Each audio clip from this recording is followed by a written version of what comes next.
Hello and welcome to SaltWire today for Thursday, March 9th. I'm your host, Kate Walker.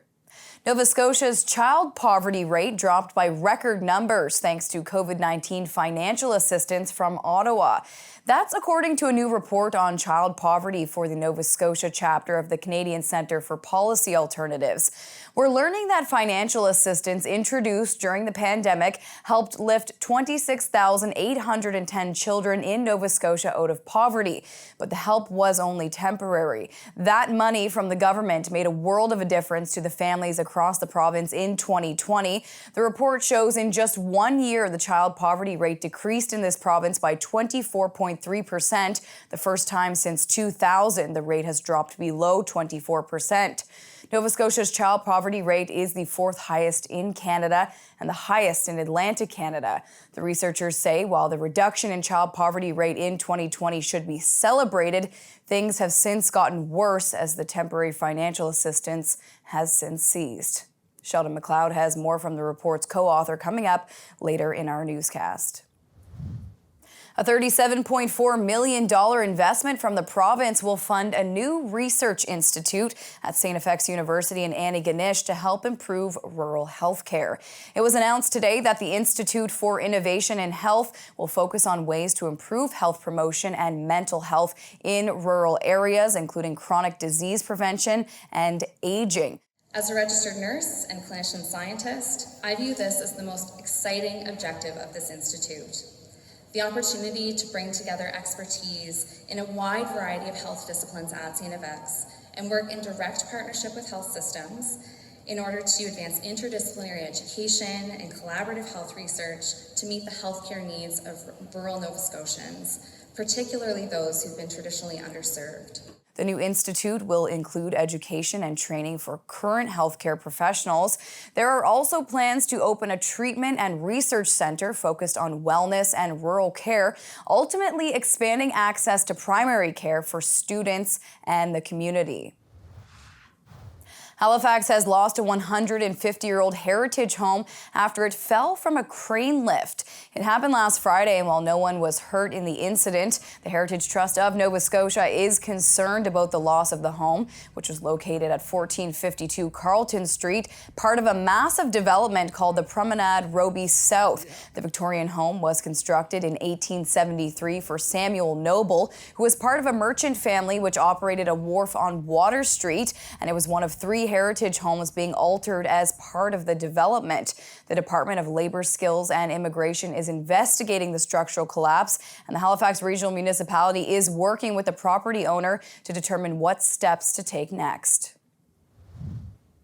A long-haul trucker from Nova Scotia is one of many unhappy Tim Hortons customers after thinking he was the lucky winner of $10,000, only to find out that it was a glitch. Scott Adams, who's from Coldbrook, Nova Scotia, rolled up to win a $10,000 American Express prepaid credit card when he checked the Tim's app after ordering coffee on a stop in Alberta. But his excitement was short-lived when he received an email from Tim Hortons saying it was a technical error and that he would only receive a $50 gift card as compensation. As a loyal Tim's customer, Adams feels the gift card isn't enough and says he's decided to switch to McDonald's coffee in the meantime. Tim's has not offered any further information on the cause of the technical glitch or said whether they would be prepared to offer Adams or others who received the incorrect message anything more in compensation. We now know the name of the Cape Bretoner who is a whole lot richer after the January 31st lotto draw. Marie McCarthy of New Waterford was named the $31 million Lotto Max jackpot winner today, and that's all thanks to a birthday gift ticket from her grandson. It's the largest lottery prize to ever be won in Nova Scotia. McCarthy says she plans to treat herself to a vintage Cadillac. She also says she plans to share a lot of the prize money with friends and family and to help pay off their mortgages. McCarthy is not a regular lotto player, but often buys them on special occasions and will continue to do so after her big birthday win.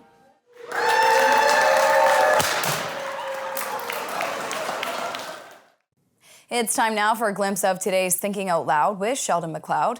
Today, Sheldon is speaking with Dr. Leslie Frank from Acadia University about the Child Poverty Report.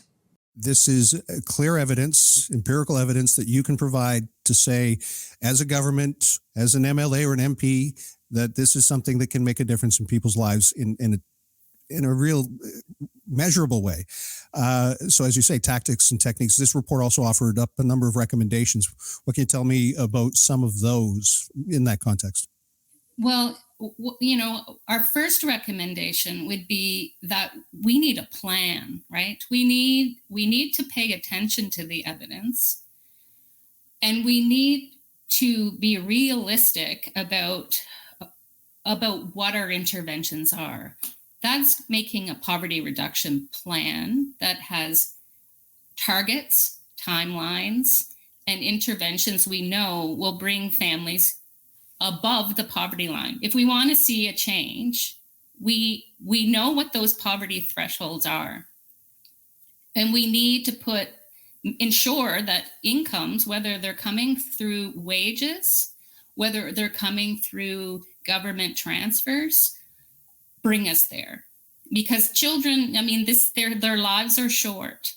The impacts are long lasting. And they can't wait. They can't wait for us to try this, try that, see what happens 2 years later. We need an actionable plan. And for Sheldon's full conversation, head to the opinion section of SaltWire.com. Time now for the Atlantic Sports Wire, presented by Scott Squires. Here's part 2 of my conversation with Lori Lancaster, chef de mission for Team Nova Scotia at the 2023 Prince Edward Island Canada Games. And there's so many subplots and stories that we can talk about, but a couple that jump out at me, karate included as a sport for the first time, Nova Scotia doing so well there, and the female hockey squad capturing a silver medal, the first ever medal for a female team at the Canada Games. Where do you want to start? Oh, you know what, Scott, I get such goosebumps thinking about these athletes and what they accomplished. And I think to your point, our karate athletes coming to the games for the first time, this sport, and us taking home 6 medals. That was week 1. So, you could start to feel the momentum of the fact that these karate athletes were leading the medal charge for us and how exceptional that was. And then our female hockey team, you could just, I think I said to many, you could see their confidence and their determination grow after each game. And what a special group of young women and coaches really supporting each other. And I'm not sure if anyone had seen in the social media scene afterward, but the hockey teams of Prince Edward Island and Newfoundland and Labrador gathered in the hallway to welcome and celebrate our female athletes as I get a little verklempt thinking about it right now, to be honest with you, but just a pure vision of camaraderie and sportspersonship. And I was never more proud of our sports groups at that time and just celebrating each other. So kudos to those incredible athletes who really took this time at the games to be their very best, and what a really well-deserved silver medal for them. In Halifax, I'm Scott Squires for the Atlantic Sports Wire. Thank you, Scott. On to weather now to see what's coming up in the forecast. We're going to check in now with our weather specialist, Alistair Alders. Clouds, and you guessed it, more clouds once again today here in the Halifax area, Kate. The sun did try to peek through at times, and we did still have some lingering flurries around. Now, the chance of flurries will be diminishing, and there is some sunshine in the upcoming forecast. This evening, it will be partly cloudy. We'll see clouds clearing late this evening and overnight tonight. We'll see winds out of the northwest, 20 to 40 kilometers per hour, and the temperature near -2. And waking up near -3 Friday morning with an interesting start to the day. It begins on a sunny note, but clouds do build back in throughout the morning. We'll see winds near 20. As we go into the afternoon, +1 the high with mainly cloudy skies. Now, the upcoming weekend, looking spectacular with lots of sunshine in the forecast. Temperatures will also be just above normal, so get out, soak up that sunshine if you can. The next system on my radar, not set to move in until Tuesday of next week. Kate. Thank you, Alistair. That's all for now. For more extended video and full online articles, stay tuned to SaltWire.com. And you can find us on YouTube, Instagram, and Twitter. I'm your host, Kate Walker. Thank you for joining us, and we'll see you back here tomorrow.